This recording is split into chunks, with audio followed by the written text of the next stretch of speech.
രാഹുലേട്ട P K. Sasi വീണ്ടും യു.ഡി.എഫിൽ വരുമെന്ന് തന്നെയാണ് യു.ഡി.എഫിലെ നേതാക്കന്മാർ അല്ലെങ്കിൽ നേതൃത്വം വിചാരിച്ചിരിക്കുന്നത് അല്ലെങ്കിൽ പ്രതീക്ഷിച്ചിരിക്കുന്നത്.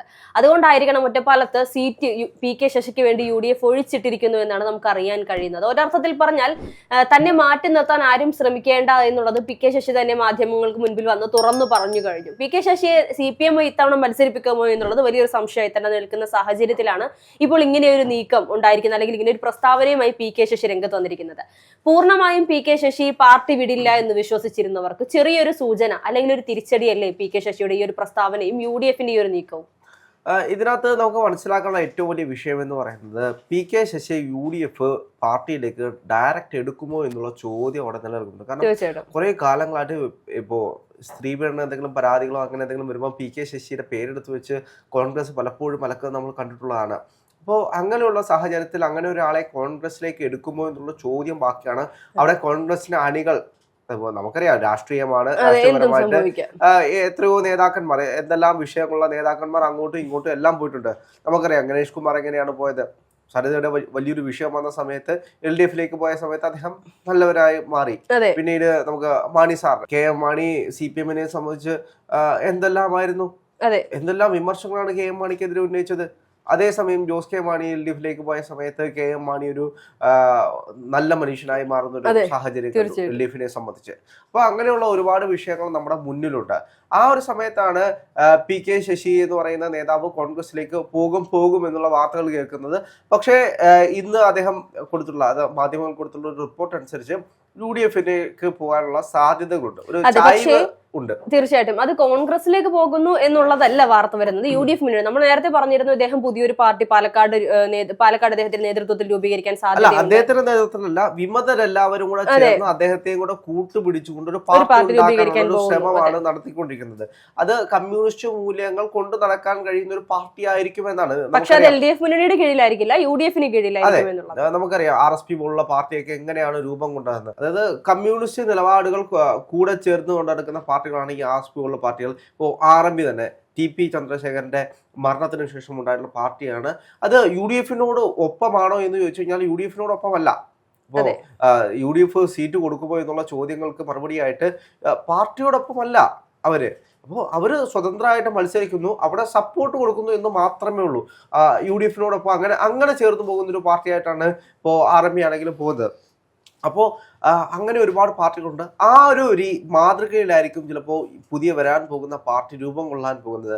നമുക്കറിയാം കുഞ്ഞികൃഷ്ണൻ ചേട്ടനെ പയ്യന്നൂരുണ്ടായിരുന്ന ഇപ്പോൾ രക്തസാക്ഷി ഫണ്ടുമായി തട്ടിപ്പുമായി ബന്ധപ്പെട്ട് അദ്ദേഹം എഴുതിയ പുസ്തക പ്രകാശനത്തിന് ശേഷം അന്ന് അവിടെ വന്നിട്ടുള്ള കമ്മ്യൂണിസ്റ്റ് നേതാക്കന്മാരെ നോക്കിക്കഴിഞ്ഞാൽ ഇവരെല്ലാവരും കമ്മ്യൂണിസ്റ്റ് പാർട്ടിയെ സംബന്ധിച്ച് കുലംകുത്തികളാണ്. അതെ, തീർച്ചയായിട്ടും പാർട്ടിക്ക് പുറത്തു പോയവരാണ്, പാർട്ടിക്ക് വേണ്ടാത്തവരാണ്, വർഗവിരോധികളാണ്, വർഗവഞ്ചകരാണ്.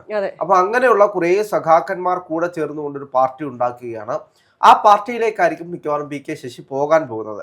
അവിടെ നിന്നും UDF പോകും. അങ്ങനെയാണ് നടക്കാൻ പോകുന്നത്. ഇപ്പോൾ ഒറ്റപ്പാലത്തെ UDF പട്ടികകൾ, അതായത് സ്ഥാനാർത്ഥി നിശ്ചയങ്ങൾ നടത്തിക്കൊണ്ടിരിക്കുന്ന സാഹചര്യത്തിൽ ഒറ്റപ്പാലം ഒഴിച്ചിടാനാണ് നിർദ്ദേശം. ഇതിപ്പോൾ പാലക്കാടും തൃപ്പൂണിത്തുറയും ഇത്തരത്തിൽ സ്ഥാനാർത്ഥി നിർണയ വേളയിൽ സ്ഥാനാർത്ഥികളെ പ്രഖ്യാപിക്കില്ല, അത് കുറച്ചുകൂടി കഴിഞ്ഞിട്ടേ ഉണ്ടാകൂ എന്ന് പറയുമ്പോൾ വീണ്ടും ഒരിടത്ത് കൂടി സ്ഥാനാർത്ഥി നിർണയം മാറ്റി വെച്ചിരിക്കുകയാണ്. ഒരർത്ഥത്തിൽ പറഞ്ഞാൽ UDF കൃത്യമായ ഒരു പദ്ധതി അല്ലെങ്കിൽ പ്ലാനിംഗ് കൂടെ വർക്കൗട്ട് ആവുന്നുണ്ട് എന്നുള്ളത് തന്നെയാണ്. ഈ പറയുന്നത് പോലെ നമ്മൾ പലപ്പോഴേ കണ്ടിരുന്നു കോൺഗ്രസിൽ നിന്നും പല തലമുതിർന്ന നേതാക്കന്മാരും മറ്റു പാർട്ടികളിലേക്ക് പോകുന്നു, പ്രത്യേകിച്ച് BJP പോകുമ്പോൾ VD സതീഷിന്റെ വിസ്മയം എന്ന വാക്ക് BJP കടമെടുക്കുന്നത് നമ്മൾ കണ്ടിരുന്നു. പക്ഷേ വിസ്മയങ്ങൾ അവിടെയൊന്നുമല്ല. ഈ പറയുന്ന ഒന്നോ രണ്ടോ നേതാക്കന്മാർ പോകുന്നത് കൊണ്ട് പാർട്ടി അങ്ങ് ഇല്ലാതെയായി പോകുന്നൊന്നുമില്ല, മറിച്ച് അതിനേക്കാൾ ഈ പറയുന്ന ബാക്കിയുള്ള പാർട്ടികളിൽ വലിയ നേതാക്കന്മാരായി വിലസിയിരുന്നവരാണ് ഇന്നിപ്പോൾ കോൺഗ്രസിലേക്ക് വരുന്നത്. കഴിഞ്ഞ ദിവസങ്ങളിൽ കോൺഗ്രസിന്റെ ചില നേതാക്കന്മാർ പറഞ്ഞതുപോലെ ഒരുപക്ഷെ CPM മന്ത്രിയായിരിക്കുന്നവർ പോലും അല്ലെങ്കിൽ കഴിഞ്ഞ തവണകളിൽ മന്ത്രിയായിരുന്നവർ പോലും ഇനിയിപ്പോൾ കോൺഗ്രസിന്റെയോ UDF മുന്നണിയിലേക്കോ ചേക്കേറാനുള്ള സാധ്യതകൾ കാണുന്നുണ്ട്. അവരുടെ വിസ്മയം എന്ന് പറയുന്നത് ഈ ഒന്നോ രണ്ടോ ചെറിയ പ്രവർത്തകർ വരുന്നതല്ല, മറിച്ച് ഒരു നേതാവും അവരുടെ കൂടെയുള്ള അനുയായികളും ഒരുമിച്ചിങ്ങ് പോരുക എന്നുള്ളത് തന്നെയാണ് ഇപ്പോൾ നമ്മൾ കോൺഗ്രസിൽ കാണുന്നത്. അല്ല, ഇപ്പോ ഏറ്റവും വലിയ വിഷയം എന്ന് വെച്ച് കഴിഞ്ഞാൽ ഇപ്പോൾ CPM സംബന്ധിച്ച് CPM പറയാൻ പോകുന്ന ഏറ്റവും വലിയ വിഷയം എന്ന് വെച്ച് കഴിഞ്ഞാൽ ഞങ്ങൾക്ക് ഇവർ പോയത് കൊണ്ടൊന്നും ഒരു കുഴപ്പവുമില്ല, പാർട്ടിക്ക് ഒന്നും സംഭവിക്കില്ല, പാർട്ടി അതിശക്തമായിട്ട് തന്നെ നിലകൊള്ളുമെന്നാണ് CPM പറഞ്ഞുകൊണ്ടിരിക്കുന്നത്, പറയാൻ ശ്രമിച്ചുകൊണ്ടിരിക്കുന്നത്. ഇപ്പോൾ ആരോഗ്യ മേഖലയിലെ തകർച്ചയാണെങ്കിൽ പോലും അതൊന്നും ഞങ്ങൾക്ക് അതുകൊണ്ടൊന്നും ഒരു വിഷയവും ഉണ്ടായിട്ടില്ല എന്നാണ് പറയുന്നത്. ഇപ്പോൾ CPI തന്നെ പറഞ്ഞു മേഖലാ ജാഥകർ CPM-ന്റെ മേഖലാ ജാഥകൾ ഫ്ലോപ്പായിരുന്നു പല മണ്ഡലങ്ങളിലും. അപ്പോൾ ഗോവിന്ദ മാസ്റ്റർ വരുന്ന സാഹചര്യത്തിൽ പോലും കേൾക്കാൻ കാണികളില്ലാതെ പോകുന്ന സാഹചര്യങ്ങൾ പല സ്ഥലങ്ങളിലും ഉണ്ടായി. അത് വലിയൊരു വീഴ്ചയായിട്ടാണ് പറയുന്നത്. പക്ഷേ CPM പറയുന്നത് അങ്ങനെ ഒരു വീഴ്ചയും അവിടെ നടന്നിട്ടില്ല. തങ്ങളുടെ തോൽവികൾ സമ്മതിച്ചു കൊടുക്കാൻ ഈ പാർട്ടി ഒരിക്കലും തയ്യാറാകാത്തൊരു സ്ഥിതിയാണ് പലപ്പോഴും കാണുന്നത്. നമുക്കറിയാം, സ്വാതന്ത്ര്യം കിട്ടിയിട്ട് എത്ര വർഷത്തിന് ശേഷമാണ് ഞങ്ങൾക്ക് സ്വാതന്ത്ര്യം കിട്ടിയെന്ന് സ്വയം വിശ്വസിച്ചു തുടങ്ങിയ ഒരു പാർട്ടിയാണ് CPM എന്ന് പറയുന്നത്. അപ്പോൾ അവരിൽ നിന്നും ഇതൊക്കെ നമുക്ക് ഉൾക്കൊള്ളാൻ കഴിയുള്ളൂ, അവരിൽ നിന്ന് ഇതൊക്കെ നമുക്ക് പ്രതീക്ഷിക്കാൻ കഴിയുള്ളൂ. കാരണം ഇനി എത്ര ചിലപ്പോൾ മുഖ്യമന്ത്രി പിണറായി വിജയൻ നാളെ BJP പോയി കഴിഞ്ഞാൽ ഞങ്ങൾക്കൊന്നും സംഭവിക്കാൻ പോകുന്നില്ല എന്ന് പറയുന്ന പാർട്ടിയാണ് CPM എന്ന് പറയുന്ന പാർട്ടി.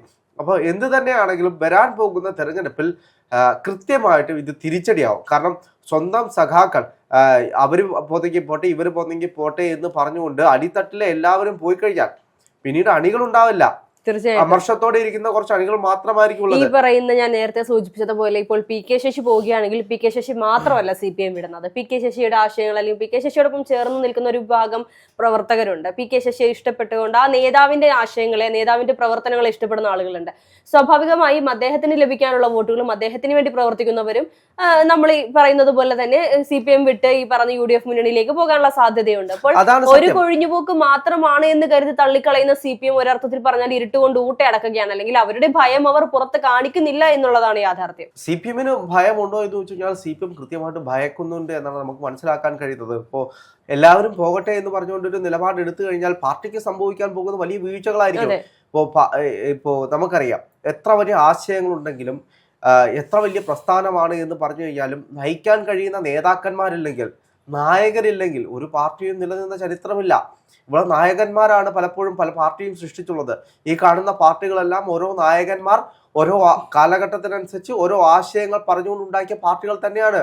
കാലഘട്ടത്തിനനുസരിച്ച് ആശയങ്ങൾക്ക് മാറ്റമുണ്ടാകണം, നേതാക്കന്മാർക്ക് മാറ്റമുണ്ടാകണം, നേതൃത്വം മാറ്റമുണ്ടാകണം. എങ്കിൽ മാത്രമേ ഒരു പാർട്ടി മുന്നോട്ട് പോവുകയുള്ളൂ. കമ്മ്യൂണിസ്റ്റ് പാർട്ടിയിൽ ആകെ നടക്കുന്ന നേതൃമാറ്റം ഉണ്ടാകാറുണ്ട്. പക്ഷെ പിണറായി വിജയന് വന്നതിന് ശേഷം ഒരു നേതൃമാറ്റം ആ പാർട്ടിയിൽ ഉണ്ടായിട്ടുണ്ടോ? എല്ലാം ഏകീകൃതമായിട്ട് പിണറായി വിജയൻ എന്ന് പറയുന്ന ഒറ്റ ഫാക്ടറിലേക്ക് മാത്രം വരുന്നതാണ് നമ്മൾ കാണുന്നത്. അപ്പോൾ അങ്ങനെയുള്ള സാഹചര്യത്തിൽ പിണറായി വിജയൻ അപ്പുറത്തേക്ക് പുതിയ നേതൃത്വം ഉണ്ടായാലേ, അല്ലെങ്കിൽ പുതിയ നേതാക്കന്മാരുണ്ടായാലേ ഈ പാർട്ടി മുന്നോട്ട് പോവുകയുള്ളൂ.